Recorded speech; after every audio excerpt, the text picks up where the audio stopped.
janë të vetëm, a kënë si opcion të vetëm. Jo, do mos dëshmërisht, nuk po shpjegoj ata le ta shpjegojnë, është po du me të informu që nuk, jo do mos dëshmërisht. Do thjesht nisma mund mos tjetë fare në fletë votim, edhe i ka emrat në një parti, në lisën një parti e tjetër. A për kupton? Mund tjetë kjo opcion po s'duket nga shpjegime që i kemi parë. Aja, nuk po du me folë emër të tyre, më shumë po e nxjerrë si informatë profesionale. Diçka kresisht teknike kjo, po që ndryshon skenën. Vetë se a këja edhe nga deklaratat publike u po që do shkoj e vetë. është çështje tjetër, do më është vendimi tyre. Po flasim për vendimet e tyre. Për vendimi tyre. Çfarë ju bërë juve tjeni sërish me Alternativen dhe Guxon dhe Partinë Demokristiane?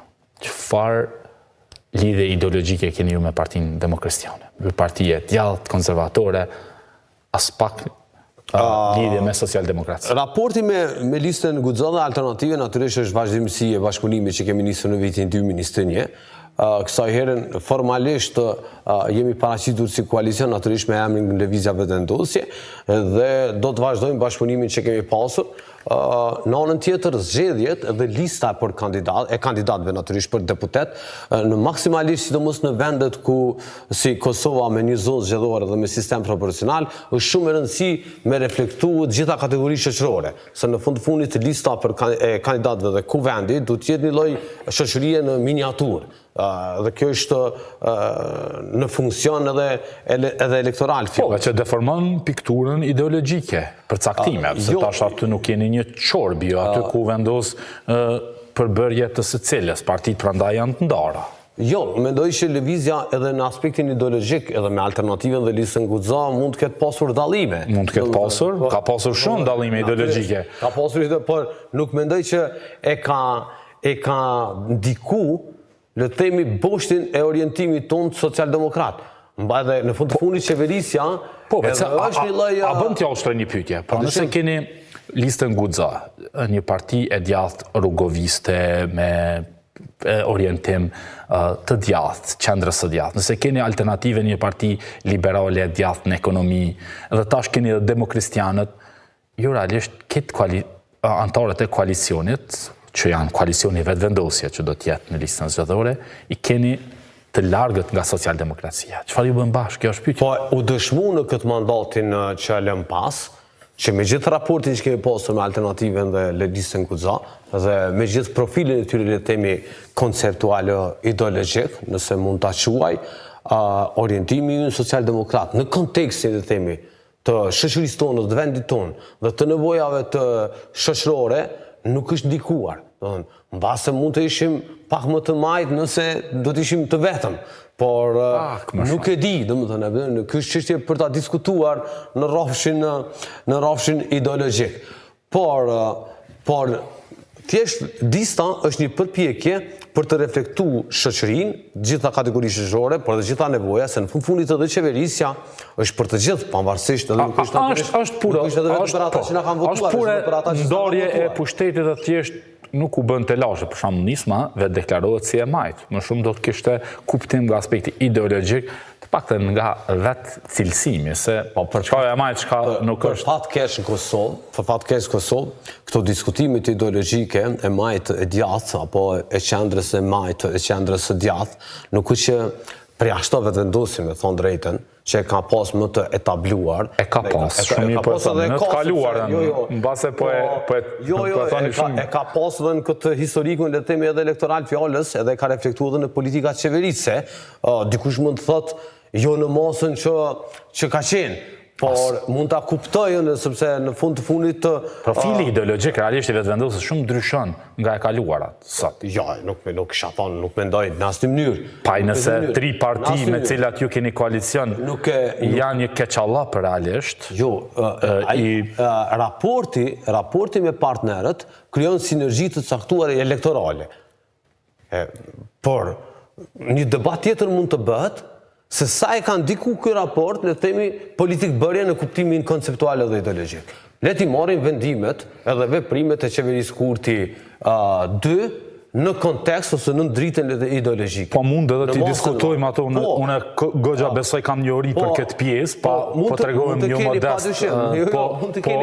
Por ajo që desha t'ju pyes është që duke pasur dallimet mëdha ideologjike, po flas të qarta, ne kemi parë që deputetët janë larguar për jush. Për shembull Partia Demokristiane, nuk e di se çfarë mendon për kodin civil, ju keni pasur brenda jush si grupacion politik shumë të lashë të mëdha. Dhe s'është vetëm për kodit civil, po shumë çështje tjera, sa progresiste jeni realisht nëse ju keni parti që kanë kogje orientime konservatore, por shumë çështje, se nuk është vetëm një çështje, zoti Rustej. Lëvizja është organizatë politike progresiste, edhe në kuptimin programor të fjalës, edhe në kuptimin e dokumenteve themeltare të saj, edhe në kuptimin e orientimit ose orientimeve ideologjike.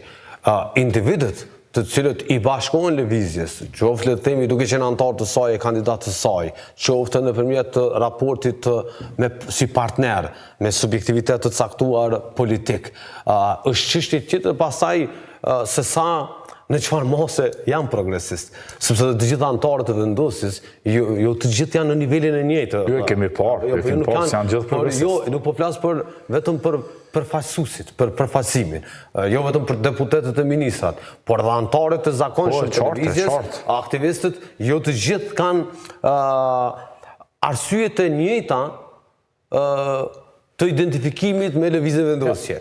Disa janë për një arsye, disa janë për një tjetër e një tjetër, por megjithatë lëvizja ka arritur për gjatë këtyre 20 viteve të ekzistencës së saj, natyrisht duke operuar në kontekstet caktuara, nuk kemi ngelur rigoroz në kuptimin e fanatizmit, por as nuk kemi tjetërsuar duke hequr dorë nga identiteti edhe koncepti. Varet të në fush, për shembull në ekonomi shumë kush e she që ju jeni tjetërsuar tërësisht. Jo, varet më shumë për individit. Besoj është të rëndësishme të kalojmë te potenciali se çfarë prodhojnë zgjedhjet, sepse për profilin ideologjik vërtet është një debat krejt tjetër, e mund diskutojmë pastaj. I domosdoshëm për Kosovën, i domosdoshëm, unë jam shumë i thari këtij diskutimi. Në fund edhe sjelljes së votuesve në raport me këtë diskutim, por që... Po t'ju pes diçka shumë praktike. 42% patët të zgjedhje, po thjesht gjysmën, goxha arritje. Çfarë synoni tash? Dhe nëse nuk e arrini, realisht apo hymë në një cikël të pambaremt të krizave politike që po e bllokojnë vendin, po i shkaktojnë vendit shumë telashe, kokçarje, të brendshme dhe mbi gjitha dhe të jashtme. Shteti ynë megjithatë po shihet edhe nga Bashkimi Evropian nuk po shihet serioz.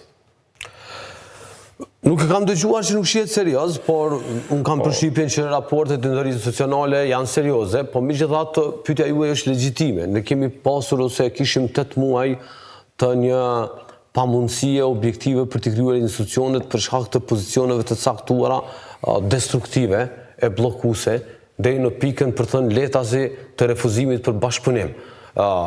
Mbase është i rëndësishëm një diskutim pse kishte një refuzim të ditë për bashkëpunim. Unë kam një pikpamje timën edhe personale, unë jam shumë i bindur që opozita aktuale, partitë politike PDK dhe AK, kam pas një sinkronizim të ngushtë të një pozicioni të qartë kundër vendosjes. Dhe ky sinkronizim ka filluar që në zgjedhjet e nënshkurtit, para zgjedhjeve të nënshkurtit. Unë jam shumë i bindur që ata kanë besuar që në zgjedhjet e nënshkurtit ose janë angazhuar në gjitha drejtimet elektorale